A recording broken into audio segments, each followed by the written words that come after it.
DPA army, we got infiltrated, by the enemy forces. A number of you has been unsubscribed without you knowing. Check your subscribe button now. Make sure that you are subscribed. And report back to me in the comments. Did you get unsubscribed? Oops.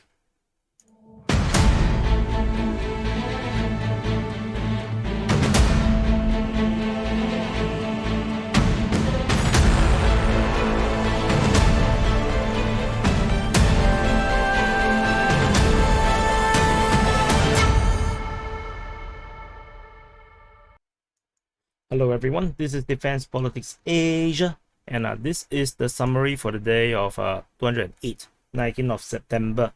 So let's start off with some things that people saying. So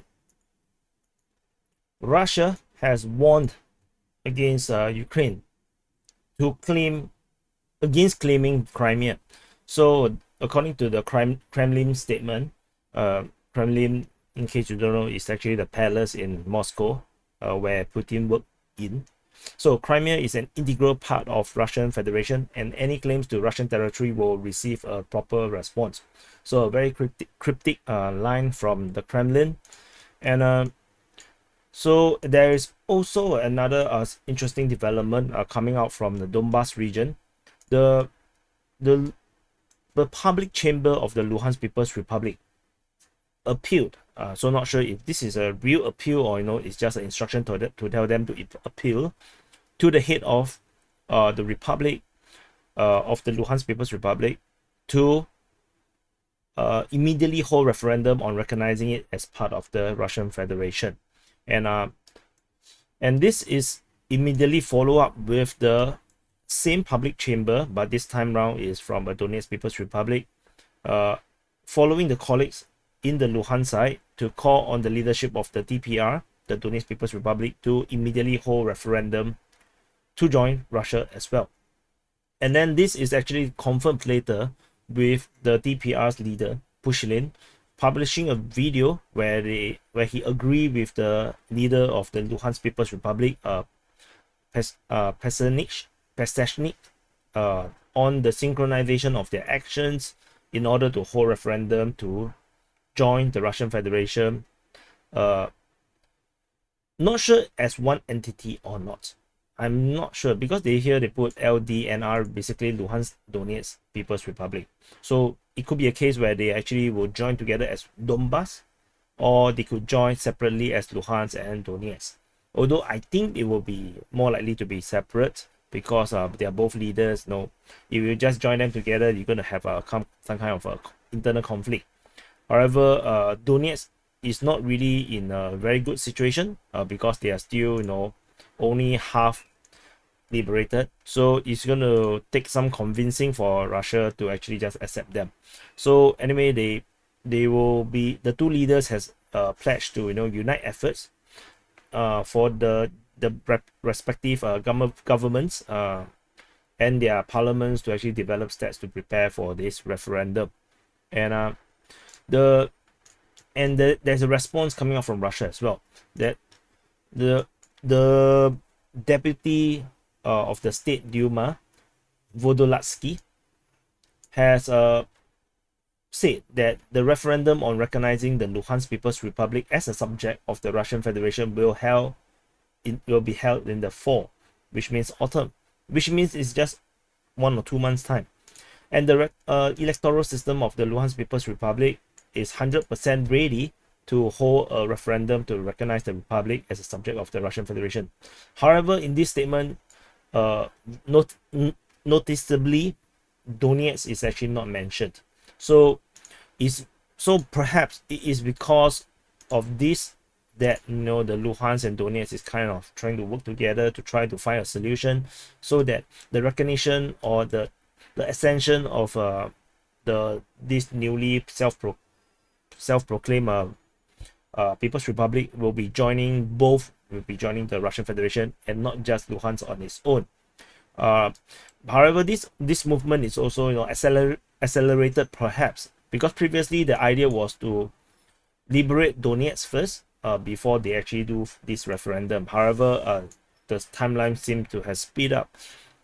Most likely it's because of the battlefield situation, because the Ukrainians has already penetrated into Luhansk territory, and there is some reports of fighting at Crimea already. So I will cover that in a while. And especially on the Oskil front, this is particularly vulnerable. Any break in Lyman, or at Rupsi, or even at Kupiansk could spell disaster, as the Ukrainians will be able to speed across the highway into the Luhansk People's Republic. And should the Ukrainian forces spread out too widely, the Russian forces will be hard pressed to try to find all these recon forces lurking across every single corner. So that's all on the political front.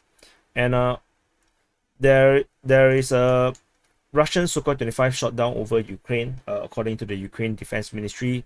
As usual, no locations. And there's a missile strike reported at the South Ukraine nuclear power plant.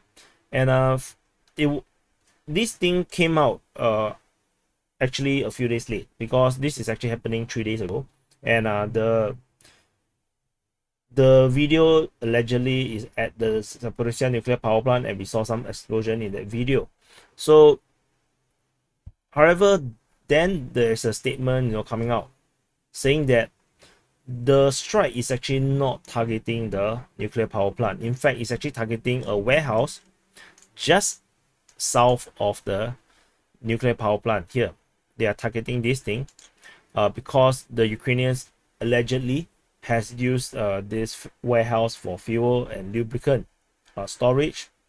So this fuel in this warehouse here is used to resupply the Ukrainian forces, which is why it became a legitimate target.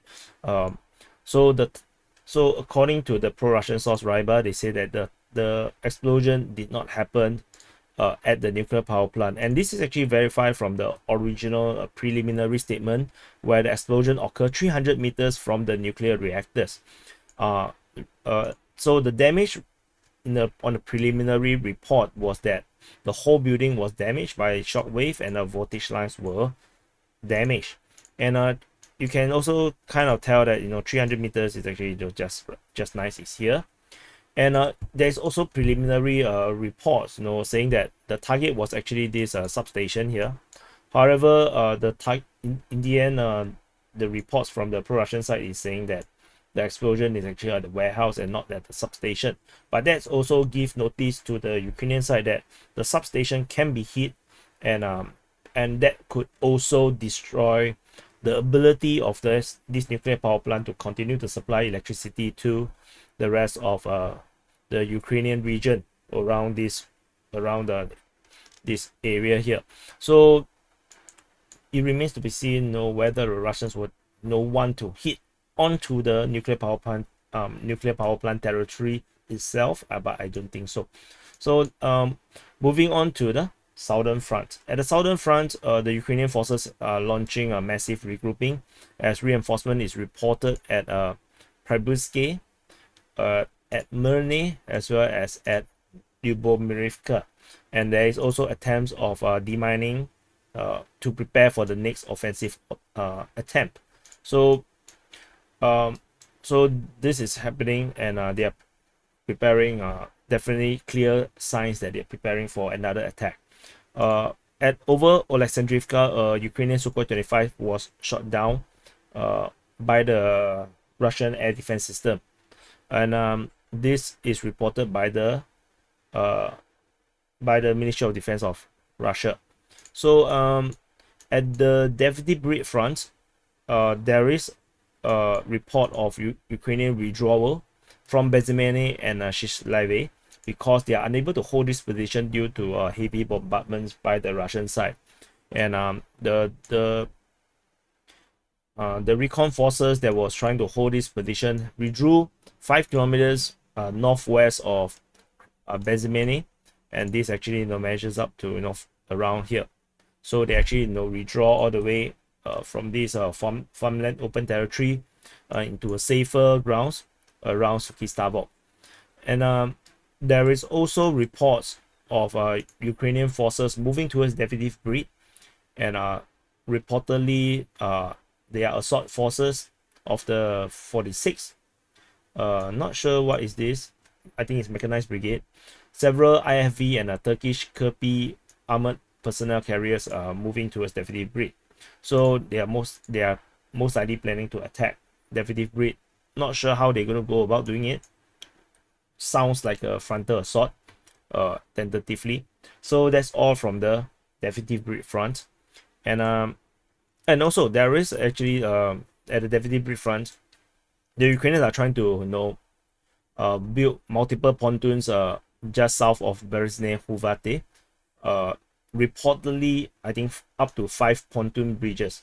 So this is because the bridge here, this bridge was actually destroyed by the Russian missile strikes. If I'm not wrong, they launched missile strikes and destroyed this bridge because the Ukrainians are using this as a forward operating base, and a lot of the reinforcement all come here first, and resupplies are all here. So they need this bridge to cross. However, the bridge was destroyed, and they are currently doing pontoon operations, up to 5 pontoon bridges. So you can kind of imagine how heavy the traffic is around this region. So and I believe that the hospital at Bereznehuvate also is responsible for most of the medical operations and services for the injured Ukrainian servicemen. Moving on to the Kryvyi front. At the Kryvyi front, there is also no active offensive. The only one, the closest thing to offensive, is actually the recon forces trying to find out Russian positions around Olhyne. Otherwise, similarly here, also undergoing massive regrouping exercise and reinforcement. There's reinforcement reported at Shestirnya, at Koshove, at Vysokopillya, as well as at Myroliubivka. So the Ukrainian forces are definitely preparing for another major push against the Russian line, by the look of it. So this is all from the southern front. Moving on to the Zaporizhzhia line, there is a missile strike reported at Zaporizhzhia, allegedly hitting a HIMARS workshop that is in charge of doing maintenance for the HIMARS system.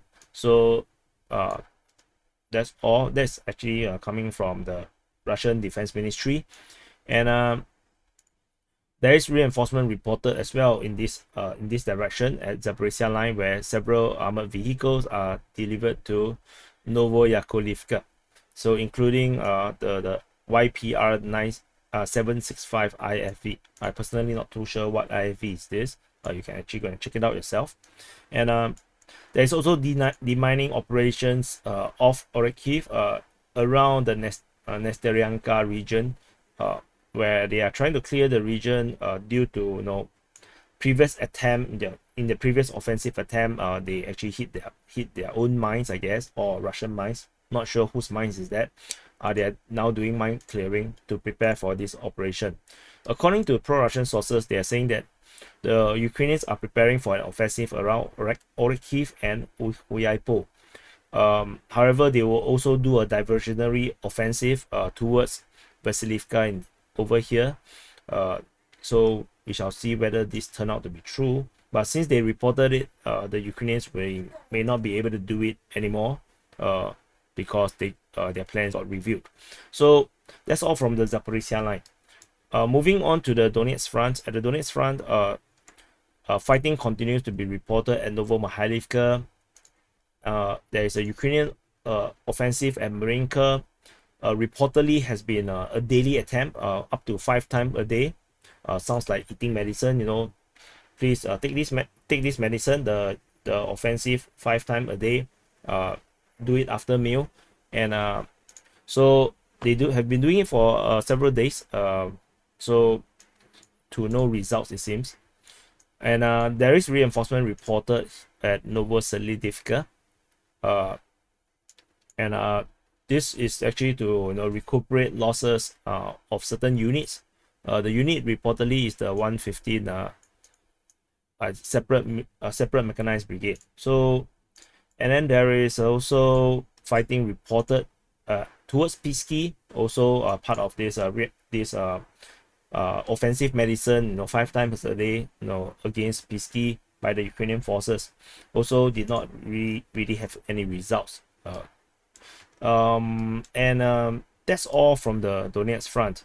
So not a lot is happening over at the Donetsk front. The main focus is all elsewhere, where the Russians have their own breakthrough areas and the Ukrainians have their own breakthrough areas. But it looks like the Ukrainians are reinforcing, and they may be doing massive offensive across Zaporizhzhia and the southern front, and that would then perhaps create some opening for the Ukrainians to attack in the Donetsk area. But let's see whether this will happen. And over here at the Bakhmut front, Ukrainian Defense Ministry continue to claim that they are repelling Russian attacks in the region of Mayos. And however, Mayos has been declared multiple times to reinforcing that by the Russian side that it is actually under Russian control. So perhaps the fighting might be in the region outside of the village area. So, and the Ukrainians continue to just claim that that is part of Mayos. Perhaps that might be the case. And there is fighting reported at Kryvyi, according to the Ukraine Defense Ministry. And however, fighting was not mentioned in any of the reports I have read on Zayseve or Vesela Dolena. There is fighting reported at Bakhmut. There is some progress report that the Russian forces have captured the Artemovsk champagne factory and the surrounding regions around here. So the Russian forces, after capturing this entire industrial area, has moved northwestward, and perhaps this will actually allow them better crossing regions to go into the suburb region. If not, they can actually continue to move northwestward towards this suburb around here, and perhaps securing their lines along the river that is running through the here. It looks like a very small river, or am I wrong? Or is that a railway line? Oh, it's a railway line. Sorry, it's not a river. So then this could mean that moving north here, capturing all this position, will also allow them to actually do encirclement and cut off the Ukrainian forces along this river, which is actually a river, not a railway line. So let's see how this goes. Footages coming out from Bakhmut makes it look like it's Mordor. So is the devastation even around this region looks pretty much at the level of Mariupol. So don't expect fast progress in Bakhmut.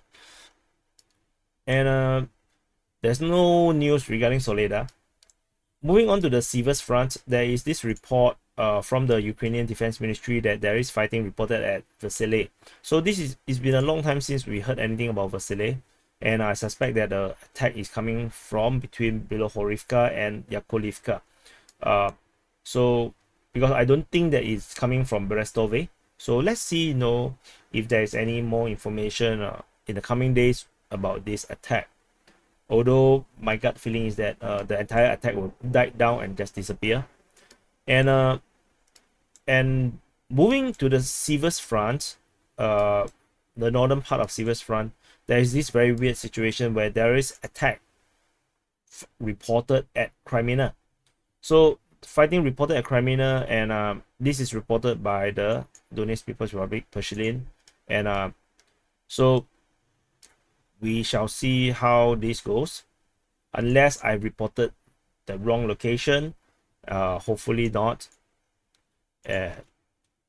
or maybe I'm wrong, or I believe I remember there's a Crimea somewhere south here. So let's try. No, unless Crimea Balka, which is also not under Ukrainian control. So not sure. I will actually check back again to make sure that but Crimea normally is relating to the Luhansk one. So let's see. But tentatively, I'm marking it to be here, unless someone can correct me, and then we shall see how it goes. And then moving on to the Slovyansk front, this is outdated information already. And there is a night attack. This is actually today this morning, early morning's report that by War Gonzo, the Russian military media, actually like a military focused media, which is not government related. So the War Gonzo reported that the Ukrainians have attacked from two different directions against Lyman, from the west and the northwest. So west side and northwest, in a kind of a pincer, and according to the way how they report it, it seems like the situation is pretty critical and very desperate. So they already say that they have losses and they are trying to hold on to fight with their might. So I think as the day goes on, we might actually see more information about this offensive against Lyman, this renewed one, because the Ukrainians have tried to attack Lyman for multiple times, and did not really go far. So who knows, this one might actually work out.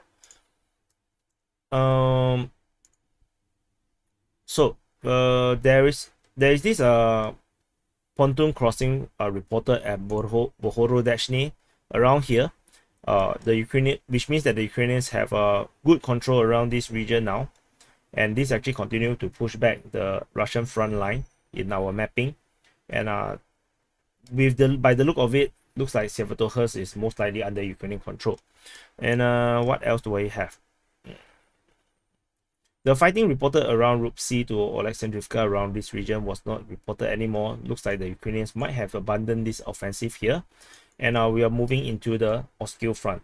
At the Orikhiv Front, after yesterday's report that there is fighting in East Kupiansk, statements came out from the Donetsk People's Republic claiming that the Russian forces continue to be present in the eastern part of Kupiansk. So some of the mapping map it in the way that this area here is all under Russian control. Tentatively, it's hard to tell what's the actual situation on the ground. We will continue to monitor. Otherwise, Orikhiv Front is pretty quiet. The focus is all on Kupiansk. So that's all for the summary for the day of 208 for the 19th of September. So if you have any comments, please put in the comments below. Let me know any feedback, what you think, and I will read it as much as I can. Sometimes it's a bit hard. Sometimes the comments come up to thousands. No, not thousands. Like 500 comments, 600 comments. Sometimes that is a bit too much, a bit hard to read. So anyway, I'll see you in the next update.